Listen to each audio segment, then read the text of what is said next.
Your USDA plant hardiness zone isn't just a number on a seed packet. It's really the fundamental blueprint for understanding how your soil behaves throughout the year. If you're gardening in Zone 3, where temperatures can plummet to -40 degrees, your soil goes through freeze-thaw cycles that physically break apart soil aggregates and honestly, can even heave plants right out of the ground. Meanwhile, gardeners in Zone 10 deal with soil that never truly rests, where biological activity continues year-round and, organic matter breaks down so rapidly that building humus becomes a constant challenge. The temperature of your soil dictates when beneficial microbes wake up in spring, how quickly nutrients cycle through your system, and even how deeply plant roots can penetrate during different seasons. Understanding this fundamental truth means you'll stop fighting against your zone's natural rhythms and instead start working in harmony with them. The relationship between topsoil and subsoil varies dramatically depending on where you garden, and this distinction matters more than most gardeners realize. Cold climate gardeners face an entirely different challenge where winter soil temperatures drop so low that all biological activity ceases and physical forces take over. Humidity presents its own unique challenge across multiple zones, from the perpetually moist Pacific Northwest to the summer swampiness of the Southeast. In high humidity environments, fungal diseases thrive and organic matter can break down so quickly that you're constantly chasing the need to replenish it. The solution lies in encouraging fungal-dominated soil biology rather than bacterial-dominated systems because beneficial fungi actually outcompete pathogenic varieties when given the right conditions. This means using woody mulches rather than grass clippings, incorporating fungal inoculants and avoiding excessive nitrogen fertilization that favors bacterial growth. Conversely, arid climate gardeners need to recognize that their low humidity means organic matter breaks down much more slowly, which sounds beneficial until you realize that nutrient cycling also slows to a crawl. Building active soil biology in dry climates requires consistent moisture management and often benefits from bacterial inoculants that can metabolize the specific types of organic matter that accumulate in low rainfall areas. Soil pH determines whether the nutrients already present in your soil are available to your plants or locked up in chemical forms that roots cannot access, and this relationship varies dramatically based on your climate zone. In high rainfall areas like the Pacific Northwest or the Northeast, decades of rain have steadily leached calcium and magnesium from the soil, driving pH downward into acidic territory. This isn't necessarily bad. Blueberries, azaleas, and rhododendrons thrive in these naturally acidic conditions. But if you're trying to grow vegetables that prefer neutral to slightly alkaline conditions, you'll watch them struggle with nutrient deficiencies even when your soil is rich in organic matter, simply because the pH makes those nutrients unavailable. Testing your pH is as simple as buying a $20 probe or sending a soil sample to your local extension office, and this single number will explain more garden failures than almost any other factor.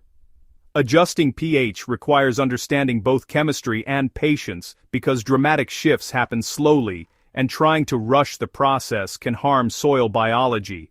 To raise pH in acidic soils, agricultural lime is your primary tool, but the type matters enormously.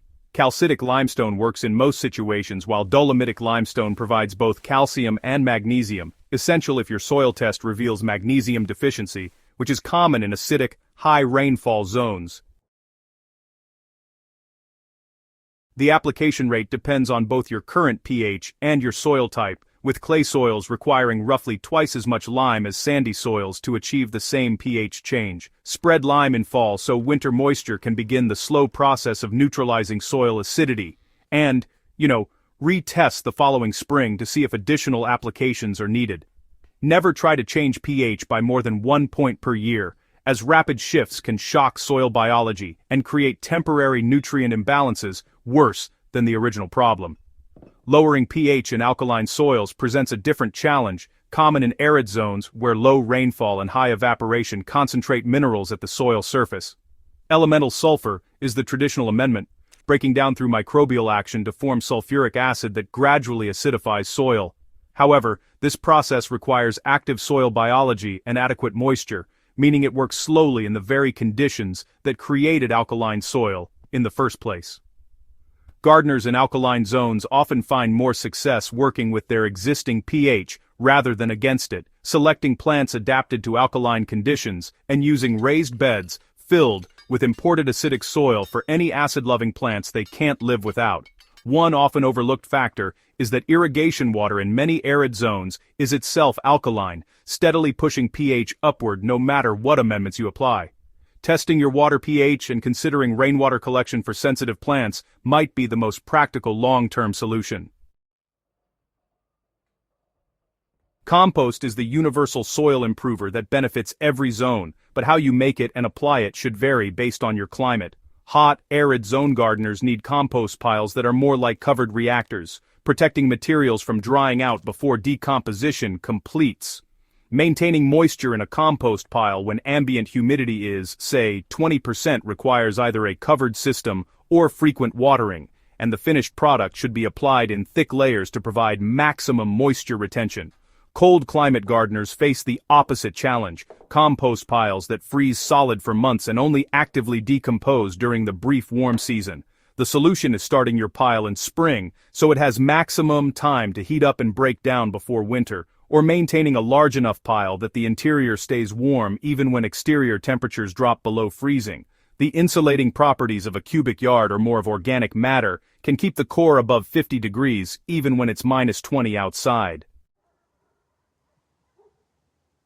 Cover cropping might be the most powerful zone-specific tool available for building soil health, but it requires matching the right plants to your climate's growing season. In Zone 7 and warmer, you have the luxury of growing cover crops nearly year-round, using cool season varieties like crimson clover or hairy vetch through winter and warm season options like buckwheat or sun hemp during summer. These plants aren't just protecting your soil, they're actively pumping carbon into the ground through their roots, feeding microbial populations, and, in the case of legumes, fixing atmospheric nitrogen that will feed next season's crops. Cold climate gardeners in zones 3 through 5 have a narrower window, but can still use fast-growing options like oats or field peas sown in late summer to capture the fall growing season before winter kills them, creating a natural mulch that protects soil through the cold months.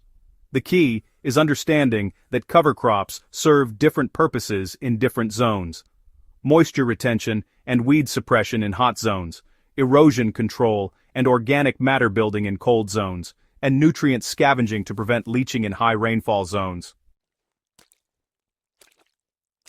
Creating your personalized soil improvement plan starts with an honest assessment of where you are and, realistic expectations about the timeline for transformation. If your soil test reveals a pH of 5.2 and you're trying to grow vegetables that prefer 6.5, don't expect to fix this in just one season. Similarly, if you're starting with compacted clay in a new construction zone, understand that building proper soil structure is, honestly, a multi-year project. Write down your current conditions, zone, soil type, pH, drainage issues, and any obvious problems. Then outline a 3-year plan that addresses the most critical issues first. Year 1 might focus on correcting major pH imbalances and breaking up compaction, Year 2 on building organic matter and establishing beneficial biology, and Year 3 on fine-tuning with specific amendments for particular crops. Your seasonal routine should sync with your zone's natural rhythms rather than following generic calendar advice. Cold climate gardeners do their heaviest soil work in fall, spreading compost and amendments that will mellow through winter and be ready for spring planting. Hot climate gardeners often find their best soil building window comes in late summer or early fall when temperatures moderate slightly, and monsoon rains provide moisture for incorporating amendments. High rainfall zone gardeners need to plan around their wet seasons, avoiding working soil when it's saturated but taking advantage of dry windows to add drainage improving amendments like coarse compost or sand. The worst thing you can do is work clay soil when it's wet, creating compacted clods that will persist for years, so learning to recognize optimal moisture levels for your soil type becomes a critical skill that, honestly, transcends any specific zone.